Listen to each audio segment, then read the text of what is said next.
ఈ సంక్షేమ పథకాల విషయానికి వస్తే రాష్ట్రంలో ప్రెసెంట్ సంవత్సరంన్నర పరిపాలన పైనే జరిగింది. రాష్ట్రం అంతా కూడా అభివృద్ధి వైపు వెళ్తుందని ప్రెసెంట్ ప్రభుత్వం అంటుంది. ఎన్డీఏ భాగస్వామ్యంలో బీజేపీతో కలిసి ఉన్నారు కాబట్టి మరి ఎలా ఉండిపోతుంది, నిజంగా జరుగుతుంది? లేదండి, అది అబద్ధం అండి. మాకైతే నిజమైన సామాన్యమైన పేదవాడికి అందట్లేదండి.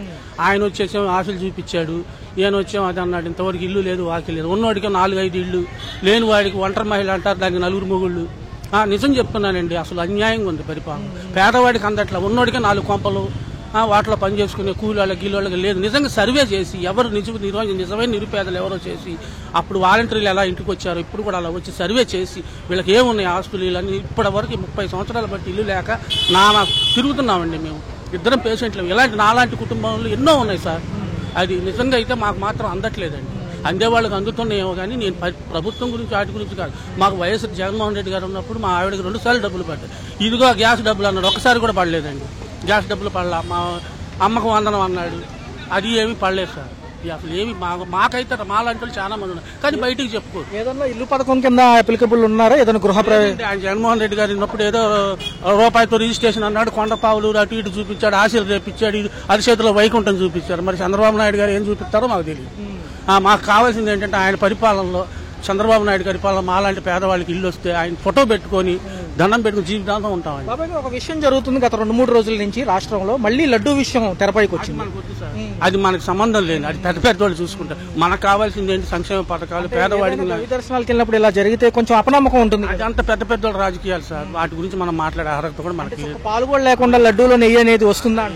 ఇప్పుడు అదంతా వద్దు సార్. అది పెద్ద వాళ్ళు అందరికీ తెలుసు. అది అంతా పెద్ద రాజకీయాలు అయ్యి. ఇప్పుడు మామూలు కావాల్సిందంటే సీఎం గారు మాలాంటి పేదవాళ్ళకి సంక్షేమ పథకాలు సర్వే చేయించి, ఇంటింటికి సర్వే చేయించి. ఇప్పుడు ఆయన వచ్చి తిరగలేడు కదా సార్. ఇప్పుడు ఏం చెప్తేనే రాజు అది వింటాడు. కానీ రాజు గారు కూడా పేదవాడు అట్టడుగు ఎక్కడో వచ్చి మారుమూల ఉన్న పేదవాడికి కూడా అందాలి సార్. అది నేను అనేది. అంటే ఏమి పిఠాపురంలో కూడా ఈ కవ్వాయిల్ అని చెప్పి కల్తీ అంటున్నారు. ఇటుపక్క చూసుకుంటే విశాఖపట్నంలో కూడా కోల్డ్ స్టోరేజ్ లో గోమాంసం ఉందంటున్నారు. ఏమండి, అంతా కల్తీయేనండి. ఎక్కడైనా అన్ని సర్వే ఎక్కడ చేస్తారు సార్?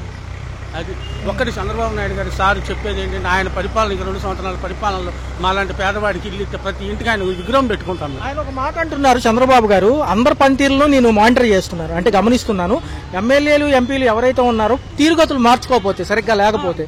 అవును, మరి కరెక్ట్. ఆయన అన్నమాట బ్రహ్మాండంగా ఇచ్చాడు. అసలు ఒరిజినల్ సీఎం అండి ఆయన. మళ్ళీ రామరాజ్యం వస్తుంది. ఆయన కరెక్ట్ గా ఆయన చెప్పినట్టు అందరూ చేస్తే అందరూ ఆ చంద్రబాబు నాయుడు అవుతారు. మరి త్వరలో కూడా జనవరిలో వస్తే స్థానికంగా పంచాయతీ ఎన్నికలు కానివ్వండి, జడ్పీటీసీ ఎంపీటీసీ కూడా కొన్ని మిగిలినవి ఉన్నాయి. మరి ఎలా ఉండబోతుంది ఈ తరహాలో ప్రజలు? సార్ ఇప్పుడు మీకు చెప్పాను కదా సార్, మీకు ఏ పథకాలు వద్దండి. అసలు గురుగారు ఏ పథకాలు వద్దు. ఒక్క ఇల్లు ఇస్తే ఎన్ని సంవత్సరాల్లో ఆయన సీఎం అండి. ఇది ఫైనల్. మరి కల్తీ లడ్డు ఆయన తినొచ్చు అంటే ఆయన చూసుకుంటాడు. అవన్నీ ఆయన చూసుకుంటాడు. ఇల్లు ఇస్తే ప్రతి వాడు ఆయనకు అసలు పోటీ అవసరం లేదండి. డైరెక్ట్ సీఎం ఆయన. చూస్తే రాష్ట్రంలో ఒక పక్క అభివృద్ధి, ఒక పక్క సంక్షేమ పథకాలు ఏమన్నా అందుకుంటున్నారు అసలు? మాకేం రావట్లేదు సార్. జనరల్గా ఏం చేస్తుంటారు వర్క్? నేను బయట బట్టల షాప్ లో చేసుకుంటాను. ఈ పథకాల లిస్ట్ లో సూపర్ 6 అని చెప్పారు, మహిళలకు పెద్దపీట వేశారు. బస్సు పథకం ఉపయోగపడుతుందా? మాకేం రాలేదు. ఉచిత బస్సు ప్రయాణం కనీసం ఇల్లులు మునిగిపోయిన 25,000 కూడా రాలేదు. ఆ పింఛన్ ఒకటి వస్తున్నారు, ఒంటరి మహిళ పింఛన్ ఇస్తున్నారు. మాకేం రావట్లేదండి. మొన్న మోందా తుఫాన్ ఎఫెక్ట్ ఏదన్నా నష్టపోయి ఉన్నారా? నష్టపోయాం కదండి. ఇంట్లో సామానం అంతా పోయింది. రోడ్డును పడ్డాము. మాకేమి ఇచ్చారు? గ్యాస్ పథకం అన్నారు, గ్యాస్ లేదు. 25,000 అన్నారు, అది లేదు. 15,000 1500 అన్నారు, అది లేదు. ఏమి లేదు. ఇంటికి బియ్యం రావట్లేదు. ముసలాళ్ళు ముక్కలకు వస్తున్నాయి. మేము కూడా ముసలాళ్ళం అయిపోతున్నాం కదా. 50 సంవత్సరాలు వచ్చిన వాళ్ళు మన ముసలాళ్ళు లెక్క కదా. మేము ఎక్కడ తెప్పులు పడతామండి పనులు మానుకొని ఆ బియ్యం కోసం వెళ్ళి. స్థానికంగా మీకు పనితీరులు ఎలా ఉన్నాయి మేడం? అక్కడ కార్పొరేటర్లు కానివ్వండి, లేకపోతే వార్డు మెంబర్? ఏమి రాదండి. ఈయనంతసేపు మాకేం రాదు. ప్లీజ్ ఇంకా మేడం ఒక్క నిమిషం మేడం. అయితే ఏంటంటే ఏదన్నా మహిళలకు సంబంధించిన పెద్దపీట వేశారు కాబట్టి పథకాలు ఏదన్నా ఎలిజిబిలిటీలో ఉన్నారా? కనీసం చెక్ చేశారా? మాకు సంబంధించి ఏమి లేదండి. మాకు సంబంధం. నిన్న ఒక కొత్త విషయం వచ్చింది మేడం. తిరుమల లడ్డు అంటున్నారు. మెయిన్ ప్రాబ్లమ్స్ వదిలేసి అందరూ అటే తిరుగుతున్నారు. అసలు ప్రాబ్లమ్స్ మీద ఫోకస్ చేస్తే బాగుంటుంది. దానికి నాకు ఐడియా లేదండి. పవన్ కళ్యాణ్ గారు కూడా డిప్యూటీ సీఎం కదా, ఎలా ఉంది ఆయన సంగతి? వేస్ట్ అండి, మాట్లాడుకోండి ప్లీజ్ అండి. ఏదైనా చేయగలుగుతారా? ఇంక వేస్ట్ అని చెప్పాను కదండి ఫైనల్ గా. సరే సరే, ఇంకేమైనా ఇబ్బందులు ఉన్నాయా? ఇంక ఇబ్బందులు ఏమన్నా ఇంకా మన ఆయన ఏం తీర్చలేడు. మా ఇబ్బందులు మేమే తీర్చుకోవాలి. ఆరోగ్యశ్రీ కార్డు వర్కౌట్ అవుతుంది, అవన్నీ ఉన్నాయి. అవన్నీ వేస్ట్ అండి. ప్రజలకు అభిప్రాయాలు తెలిసిపోతున్నాయి కదా. ఇంకెందుకు మీరు మైక పెట్టుకుని ఇంట్లో నుంచోట, అది కూడా వేస్ట్. పక్క అభివృద్ధి వైపుగా దిశగా దూసుకెళ్లాలి, ప్రతి సామాన్యుడికి అన్ని అందుబాటులో ఉండాలనేది చంద్రబాబు గారు అంటున్నారు. గత ప్రభుత్వాలు చూస్తున్నారు, వాళ్ళ సెక్షన్ వాళ్ళది, వీళ్ళ సెక్షన్ వీళ్ళది. ఎలా ఉంది సంవత్సరంన్నర పరిపాలనలో మీరు ఏం గమనించారు? సంవత్సరాల పరిపాలన బాగానే ఉందండి. కూరగాయల రేట్లు పెరుగుదల తగ్గుదల అంటే అవి కామనే, పెరుగుతుంటే తగ్గుతుంటాయి, హెచ్చాలంటే పెరుగుతాయి తగ్గుతాయి, దానికి ప్రభుత్వానికి సంబంధమే లేదు. ఇదే విధానంలో ఒక పక్క అమరావతిపై కూడా ఫోకస్ పెట్టారు. దీంతో పాటు సూపర్ 6 పథకాల్లో కూడా అమల్లో ఉన్నాయి కాబట్టి పర్లేదా, కొంచెం డిలే అవుతున్నాయా, పనులు ఏమన్నా పర్లేదంట? కొన్ని అవుతానే, అనవసరమైన పథకాలు పెట్టారు, ఫ్రీ బస్సులు పెట్టారు, కొట్టుకు చేస్తున్నారు, స్టూడెంట్స్ ఇబ్బంది పడుతున్నారు. వాళ్ళని కూడా దృష్టిలో పెట్టుకోవాలి కదా గవర్నమెంట్. ఫ్రీ బస్సు పెట్టారు, జిల్లా వరకు పెట్టాలి, రాష్ట్రం మొత్తం పెట్టి రాష్ట్రానికి బొక్కెట్టుకోవడం తప్పించి చేసేదేం లేదు. అక్కడ త్వరలో పంచాయతీ ఎలక్షన్స్ జనవరిలో ఉన్నాయి కాబట్టి ఈ అంశాల మీద బాగా ఫోకస్ చేసిన ప్రజలు చూస్తూ ఉంటారు కాబట్టి ఏదైనా ఇంపాక్ట్ ఉంటుందా? మళ్ళీ పంచాయతీ ఎలక్షన్స్ కూడా దగ్గరలో ఉన్నాయి కదా. అదంటే చెప్పలేమండి. అది ముందు ప్రభుత్వం ఏదొస్తే తర్వాత ప్రభుత్వం అదే వస్తుంది, కానీ మారేదేమి ఉండదు కదా. నిన్న ఒక అంశం తెరపైకి వచ్చింది. మళ్ళీ తిరుపతి లడ్డు గతంలో చూసుకున్నట్లయితే నిన్న బాగా అంశం హైలైట్ చేశారు. ఏమంటారు పాపం? అది కొంచెం ఆ విధానంలో హిందువులు కొంచెం మనోభావాలు దెబ్బతింటాయి. అది కొంత ఫేక్ ఉంది, కొంత నిజం ఉంది. దాని మీద మాకు అంతగా అవగాహన లేదు. స్థానికంగా చూసుకున్న విశాఖపట్నంలో కూడా కోల్డ్ స్టోరేజెస్ లో ఈ గోమాంసం దొరికింది అంటున్నారు. ఇంకోటి చూసుకుంటే పిఠాపురంలో కూడా ఆవు నెయ్యి కల్తీ అయింది అంటున్నారు. అక్కడ కూడా ఈ పవన్ కళ్యాణ్ గారు ఇనిషియేటివ్ తీసుకుంటామంటున్నారు. ఎలా ఉంది? దాని మీద మాకు అంతగా అవగాహన లేదండి. ఏమన్నా కల్తీలకే ఎక్కువ ప్రాధాన్యత ఇస్తుంది ఎందుకంటారు? బయట ఈ యొక్క మార్కెట్ లో కూడా అన్ని కల్తీలు అయిపోతున్నాయి ఎందుకంటారు? బాగు చేసిన వాళ్ళు 10 మంది ఉంటే చెడగొట్టిన వాళ్ళు 100 మంది ఉన్నారు. మాకు తెలిసిన విషయం అయితే అది. ఎలా ఉంటుంది? దానికంటూ ఒక నియంత్రణ కమిటీ వేసి కొంతమంది పర్యవేక్షణ పెడితే బాగుంటుంది. అంటే దైవ ప్రసాదాలు కదా, మనం ఎంతో దూరం నుంచి వస్తారు, అనేక రాష్ట్రాల నుంచి వస్తూ ఉంటారు. ఎవరిదైనా మతం ఎవరిదైనా ఆలయాల్లో ఇట్లాంటివి జరుగుతూ ఉంటే ఎలా ఉంటుంది? అంతా బాగానే ఉంది అక్కడ. కాకపోతే నిజం కంటే ఫేక్ అనేది జనాలు ఎక్కువ నమ్ముతున్నారు. అది వార్త వినసొంపుగా ఉంటుందనే అంతే. కరెక్ట్ చెప్పేదానికంటే ఫేక్ చెప్పేదానికే ఎక్కువ నమ్మకం. అది ఈ రీల్స్ చూసి జనాలు చెడిపోయేది ఎక్కువ. ఎలా ఉంటదన్న మరి? దీనికంటూ కూడా ఒక నియంత్రణ కమిటీ వేస్తే బాగుంటుంది. పర్యవేక్షణ కమిటీ వేస్తే అంటే ఏదైనా మన డబ్బులే కదండి. అదే పైనుంచి ప్రెషర్ వాళ్ళు కూడా కొన్నిసార్లు చేయాల్సి వస్తుందని పాత ఈవో గారు కూడా నిన్న విచారణలో అంటున్నారు. ఎందుకు ఇవన్నీ? ఎందుకు? ఏదైనా ఆలయం అంటే కూడా వివిధ రాష్ట్రాల నుంచి కూడా భక్తులు వస్తూ ఉంటారు, వాళ్ళ మనోభావాలు దెబ్బతింటాయి. మరి అంతే కదండి, దెబ్బతింటే మనోభావాలు అనేవి దెబ్బతింటాయి. కానీ ఈ జనాలు అనేది చెప్తున్నాను కదా, ఫేక్ నే నమ్ముతున్నారు కానీ వాస్తవాన్ని నమ్మట్లా. అది పిఠాపురంలో జరిగిన ఇష్యూ కూడా పవన్ కళ్యాణ్ గారు బాధ్యత తీసుకుంటామంటున్నారు. దాని మీద కూడా విచారణ ఉంటుంది అంటున్నారు. దాని గురించి నాకు తెలియదు. ఫైనల్ గా రాష్ట్ర భవిష్యత్తు ఎలా బాగుంటదండి? ఫ్యూచర్ లో బాగుంటదండి. ఇప్పుడు పరిస్థితి ఎలాగున్నా సరే పిల్లలు చదువులు తగ్గ ఉద్యోగాలు వస్తే బాగుంటదండి ఫ్యూచర్. నమస్కారం. చూస్తే రాష్ట్రంలో మరి ఈ సంవత్సరంన్నర పరిపాలన చూశారు కూటమి ప్రభుత్వం ఎన్డీఏ భాగస్వామ్యంలో. మరి ఎలా అనిపిస్తుంది? సూపర్ 6 పథకాలతో పాటు అనేక అంశాలు ఉన్నాయి. మీకేదన్నా ఇబ్బందులు ఉన్నాయా? అంతా బాగానే ఉందండి. ప్రభుత్వం పథకాలన్నీ బాగానే ఉన్నాయి. ఇప్పుడు రేషన్ కార్డులో రైస్ కానీ అన్ని కానీ సకాలంలో ఇస్తున్నారు. బాగానే ఉంది. సార్ మరి మొన్న మోందా తుఫాన్ ఎఫెక్ట్ లో ప్రభుత్వం తీసుకున్న చర్యలు ఏవి ఎలా ఉన్నాయి? కొంచెం ఎలక్ట్ చేసినట్టేనా జనానికి అంత నష్టం జరగకోకుండా? అలర్ట్ బాగానే చేశారు. ఈ మీడియా వల్ల దీనివల్ల బాగానే చేశారు కదా, అంతా బాగానే ఉంది. తర్వాత దేవుడి దయ వల్ల అంత ఎఫెక్ట్ రాలా. కాకినాడ నుంచి ఆగిపోయింది. పెద్ద తుఫాన్ జరిగేది రాకుండా అంతా బాగానే జరిగింది. చంద్రబాబు నాయుడు గారు కూడా చెప్తున్నారు, సీఎం గారు పనితీరులు కనుక గట్టిగా మార్చుకుని అంతా కూడా పాజిటివ్ గా ఉంటే మిమ్మల్నే ఉంచుతాము, లేకపోతే ఎమ్మెల్యేలు ఎంపీలు పనితీరులు కూడా మేము నెలవారీగా రిపోర్టులు తెచ్చుకుంటున్నాము, ఒకవేళ అటో ఇటుగా ఉంటే మళ్ళీ మార్పులు చేర్పులు ఉంటే జాగ్రత్తగా పనిచేయండి అని చెప్తున్నారు. ఈ విధానం ఎలా ఉంది? చంద్రబాబు నాయుడు గారి విధానం బాగుందండి. ఎందుకంటే సీనియరే కదా. ఆ తర్వాత ఏంటంటే కొన్ని యాక్టివ్గా పనిచేస్తే ప్రజానాయకులు ప్రజల వాళ్ళ ఏదైనా పరిస్థితులు సమస్యలు చక్కగా సకల కాలంలో తీరిస్తే ఇంకా చాలా బాగుంటుంది.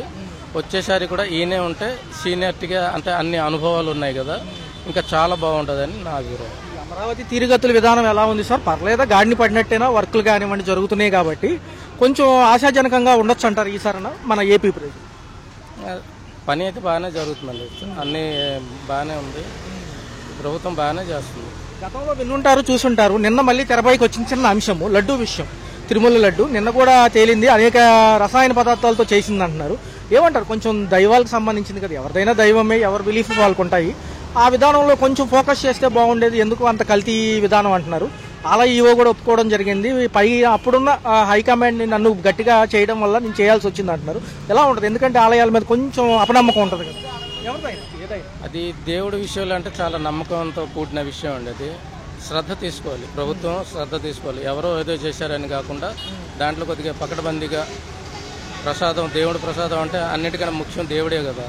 ఆ విషయంలో కొద్దిగా ప్రభుత్వం కూడా కొద్దిగా దగ్గర జాగ్రత్త తీసుకుని, ఎందుకంటే అది జనాలు నమ్మకంతో కూడిన విషయం, అది దాన్ని కూడా మంచిగా చేస్తే ఇంకా చాలా బాగుంటుంది. కొంచెం నమ్మకస్తులను అక్కడ వచ్చి పర్యవేక్షణ పెడితే బాగుంటుంది అంటారు. అంటే ప్రతి ఒక్క సెక్షన్కి తయారీ విధానంలో క్వాలిటీ చెక్ చేయడం కానివ్వండి, నాణ్యత ఉందా లేదా అని ఒక ఏదైనా పర్యవేక్షణ కింద ఒక కొంతమందిని పెడితే. అది పెట్టాలండి, తప్పనిసరిగా పెట్టాలి. ఎందుకంటే ఎవరి మీద ఈ రోజుల్లో నమ్మకూడదు, ఎప్పుడు ఏం చేస్తారో తెలియదు. కాకపోతే ఇది దేవుడి విషయం కాబట్టి ఖచ్చితంగా పర్యవేక్షణ ఉండి ఖచ్చితంగా చేయవలసిందే. ఎందుకంటే ప్రసాదంలో కూడా ఏదైనా జరిగింది అనుకోండి, ప్రసాదం దేవుడి ప్రసాదం అని అందరూ నమ్మకంతో తింటుంటారు. దాంట్లో ఏదైనా కల్తీ జరిగింది అనుకోండి, చాలా ప్రాణాలకి నష్టం జరుగుతుంది. దేవస్థానంలో చూసుకుంటే పిఠాపురంలో కూడా ఏదో ఆవు నెయ్యి కల్తీ అంటున్నారు మనం 2 రోజుల క్రితం. ఇటుపక్క చూసుకుంటేనేమో ఏదో స్థానికంగా ఇప్పుడు ప్రెసెంట్ గవర్నమెంట్లో ఉన్న ఒక వ్యక్తి గోడౌన్లో కూడా గోమాంసం దొరికింది అంటున్నారు. ఏమంటారు అసలు ఇవన్నీ ఎటుపోతున్నారు? ఒక పక్క ఏమో ఈ బీజేపీ వాదులు కూడా ఉంటారు కాబట్టి వాళ్ళు ఎప్పుడు కూడా వ్యతిరేకిస్తూ ఉంటారు, గోవాదా కుదరదు అని చెప్పి. ఏమంటారు? ఇవన్నీ ఎలా చూడాలి? అన్ని విషయాలండి, ఒక దానికి ఒక టీం ఉంటారు కదా, ఆ టీము చక్కగా చూసుకుంటే ఎటువంటి అనర్హతలు జరగకుండా, ఎవరైతే నమ్మకం ఉంటుంది దేవుడి మీద, ఇవన్నీ చాలా బాగుంటుంది. దేవుడి విషయంలోనే ఇలా కానీ జరిగింది అనుకోండి, ఇంకా దేవుడినే ఇలా చేసేటప్పుడు ఇంకా ప్రజల్ని ఇంకా ఎలా నమ్ముతాం? చాలా పిఠాపురం నియోజకవర్గం కాబట్టి పవన్ కళ్యాణ్ గారు చర్యలు తీసుకుంటారు, తప్పదు అంటున్నారు. మరి ఎలా ఉండబోతుంది? ఆయన కొంచెం యాక్టివ్గా ఉంటారు కదా. ఆయన పవన్ కళ్యాణ్ బాగానే చేస్తారండి, కాకపోతే ఎందుకు ఇలా జరిగింది అనేది అర్థం కావట్లా. ఇంకొంచెం ఈసారి ఏమిటంటే కొద్దిగా మంచిగా దానికోసం టీం కేటాయించి మంచిగా పర్యవేక్షణ చేయాలని అనుకుంటున్నాను. రాష్ట్రం ముందుకెళ్లాలంటే ఎన్నాళ్ళు కష్టపడితే బాగుంటుంది సార్? గత ప్రభుత్వానికి ఈ ప్రభుత్వానికి వ్యత్యాసం ఎలా అనిపించింది? ఇంకా ముందుకెళ్ళాలి అంటే ఏం చేయాలంటే? ఏదైతే చెప్తున్నారో అది కరెక్ట్ టైంలో అమలు చేస్తే బాగుంటుంది, ఇంకా ముందుకు వెళ్తుంది. ఏదైతే ఇప్పుడు వాగ్దానాలు చెప్తున్నారు కదా, అది చెప్పడం కాదు, చెప్పింది చేసి చూపిస్తే ఇంకా చాలా బాగుంటుంది, ఇంకా ముందుకు వెళ్తుంది ప్రభుత్వం. చూసుకున్నట్లయితే మన రాష్ట్రంలో అభివృద్ధి పరంగా ముందుకు వెళ్ళడానికి కానీ ఎన్డీఏ భాగస్వామిలో కొత్త ప్రభుత్వం వచ్చింది, చూశారు. మరి ఎలా అనిపిస్తుంది సార్? సంవత్సరంన్నర పరిపాలనలో సూపర్ 6 కూడా చెప్పారు, ఇవన్నీ కూడా ఎలా వెళ్తున్నాయి? ప్రస్తుతం రాష్ట్ర పరిస్థితి ఎలా ఉంది? పర్లేదా? ప్రస్తుతానికి అంతా బాగానే ఉంది, కానీ ఒక ఫ్రీ బస్సు ఒకటే మటుకు వేస్ట్. అది దానివల్ల ఏంటంటే ఇంకా మామూలుగా జనరల్గా అవసరమయ్యి అర్జెంట్ పనుల మీద వెళ్ళే వాళ్ళందరికీ ఇది అడ్డంగా ఉంది. రెగ్యులర్గా వెళ్ళే డ్యూటీలు వాళ్ళకి అడ్డంగా ఉంది. ఏదో ఫ్రీ బస్సు వస్తున్నారు కదా అని చెప్పి ఊరుకునే కాలక్షేపం కోసం కూడా వెళ్తున్నారు. కావాలంటే ఒకసారి ఆర్టీసీ బస్సులు బస్ స్టాండ్లోకి వెళ్తే ఆ బస్సుల్లో చూస్తే అర్థమవుతుంది. చివరికి జెంట్స్ సీట్లు కూడా ఆక్రమించేసేసి బలవంతంగా వాళ్ళే కూర్చుంటున్నారు. దానికన్నా ఇంకా ఏదైనా అదరుగా వాళ్ళకి ఏదైనా అవకాశం కల్పిస్తే బెటరే, కానీ ఫ్రీ బస్ అనేది శుభ్రంగా తీసేయడం బెటర్. దానికన్నా ఫ్రీ ఎడ్యుకేషన్ పెట్టచ్చు, లేదంటే ఇంకేదైనా ఫ్రీగా ఇది పెట్టచ్చు. కానీ ఫ్రీ బస్ అనేది వేస్ట్. అవసరమైన వాడు ఎట్లాగే వెళ్తాడు బస్సులో, తప్పదు. అందువల్ల ఫ్రీ బస్ అనేది శుద్ధ వేస్ట్, అది పరమ వేస్ట్. అది సార్ మొన్న మోందా తుఫానికి ప్రభుత్వం తీసుకున్న చర్యలు ఎలా అనిపించాయి సార్? కొంచెం ఎలర్ట్ చేయడం వల్ల భారీ నష్టాలు తప్పినాయి అంటున్నారు. గతం కంటే కూడా ఈసారి ఏది చిన్న ఉధృతి వచ్చినా కానీ ముందే చెప్పడం మంచిదేనంట. చాలా వరకు కవర్ చేశారు, కానీ కొన్ని వాళ్ళ చేతుల్లో లేని విషయాలు వాళ్ళేం చేయలేరు కాబట్టి కొంత నష్టం జరిగింది. కాకపోతే వాళ్ళకి చేతనైనంత వరకు సాధ్యమైనంత వరకు చేయగలిగింది చేశారు. కాకపోతే నష్టపరిహారం అనేది వాళ్ళకి పోయినంత వీళ్ళు ఎట్లాగో ఎవరు, కానీ చివరిగా రైతుల వరకు చేరుతుందా లేదా అనేది చూసుకోవాలి. ప్రథమంగా చూసుకుంటే సార్ నిన్న తిరుమల రోడ్డు మరొకసారి వచ్చింది వ్యవహారంలోకి. మళ్ళీ దాని గురించి చర్చలు జరిగే సిట్టు విచారణ పెంచడంతో పాత ఈవో కూడా ఒప్పుకున్నారు. అప్పుడున్న పైన ప్రెషర్ వల్ల నేను చేయాల్సి వచ్చింది అంటున్నారు. చాలా వరకు రసాయనాలతోనే నెయ్యి తయారు చేశారంటున్నారు బోలేబాబా డైరీ నుంచి. మరి ఏమంటారు? కొంచెం నమ్మకం కోల్పోతారు కదా భక్తులు కూడా మరి ఇట్లాంటి దైవక్షేత్రాలు. అది అసలు దైవత్వం దానికి అసలు అక్కడ వీళ్ళు వెళ్ళటం, ఆ జోలికి వెళ్ళటమే తప్పదు. మీరు దానికి కాక అదరు మతస్థుల్ని వీళ్ళని అక్కడ వాళ్ళ ఉద్యోగస్తుల కింద పెట్టడం, దానికి పెట్టడం అసలు చాలా అన్యాయం. అది ఎవరికి వాళ్ళు అనేది, ఎవరు దేవస్థానాలు అనేది వాళ్ళకి ఉన్నాయి, వాళ్ళ దాంట్లో చూసుకోవాలి. కానీ ప్రత్యేకించి ఏదైనా వాళ్ళకి ఇవ్వాలి అనుకుంటే వేరే దాంట్లో ఇచ్చుకోవాలి. వాళ్ళకి సంబంధించిన దాంట్లో ఇవ్వాలి. కానీ కన్వర్టెడ్ క్రిస్టియన్స్కి వాడికి ఎట్లాగో కన్వర్టెడ్ అయినా వాడికి అటువైపే ఉంటుంది జాస తప్ప మన దైవం మీద ఉండదు. ఉన్న పాస్టర్స్ ఒప్పుకోరు. కాకపోతే రాజకీయంగా డబ్బులు వస్తాయి కాబట్టి వెళ్ళి ఆ సీట్లో కూర్చుంటారు. కానీ వాళ్ళు సరిగ్గా న్యాయం అనేది దేవుడికి చేయరు. అలాంటి వాళ్ళకి ఇవ్వటమే తప్పు. గత ప్రభుత్వంలో జరిగింది కొన్ని విషయాలు అలాగే జరిగినాయి. దానితో ఏంటంటే టెండర్స్ మధ్యలో 100 మంది చేతులు మారుతూ ఉంటారు కాబట్టి దాని మీద కఠినమైన చర్యలను వాళ్ళని కంపల్సరీ తీసుకోవాలి. ఎంత జరిగినా కొంచెం జరుగుతూ ఉంటాయి. కానీ అసలు అనేది అది గ్రహించి చూసుకోవాలి. అది ప్రస్తుతం తీసుకుంటే మొన్న కూడా కోల్డ్ స్టోరేజెస్లో ఈ గోమాంసం నిలువలు అంటున్నారు. ఎందుకంటారు సార్? ఒక పక్క బీజేపీ కూడా వ్యతిరేకిస్తుంది కదా. అది ఏంటంటే అది ఎంతవరకు ఎంతో నిజం అనేది ఎవరికి తెలియదు. ఇది పాలిటికల్గా వాళ్ళు చేసే యొక్క స్టంటే తప్ప మరీ గోమాంసాన్ని తీసుకెళ్లి దేవాలయాల్లో పెట్టే అంత సీన్లు ఎవరికి లేవు. అంత సాహసం ఎవరు చేయడు. ఎవరికి ఆడికి ఉన్నది ఉంటుందని తప్ప మరీ ఇప్పుడు మనం చర్చిలోకి వెళ్ళి గట్టిగా ఏమో చేస్తాం. వాళ్ళ మీద ఎంత ఉన్నా అంత ఇదిగా ఎవరు చేయడు. కాకపోతే పొలిటికల్ స్టంటే అది, అంతకన్నా ఉంటుంది. డిప్యూటీ సీఎం నియోజకవర్గంలో కూడా ఈ యొక్క గో ఆయిల్ ఏదైతే ఉందో, ఏదైతే ఆవులకు సంబంధించిన ఆయిల్ కల్తీ జరిగింది అంటున్నారు. ఆయన చర్యలు గట్టిగా ఉంటాయి అంటున్నారు ఈసారి. మరి అసలు కల్తీ లేని వస్తువు ఏముందని చెప్పండి. ఇక్కడ కల్తీ లేనిది ఏముంది?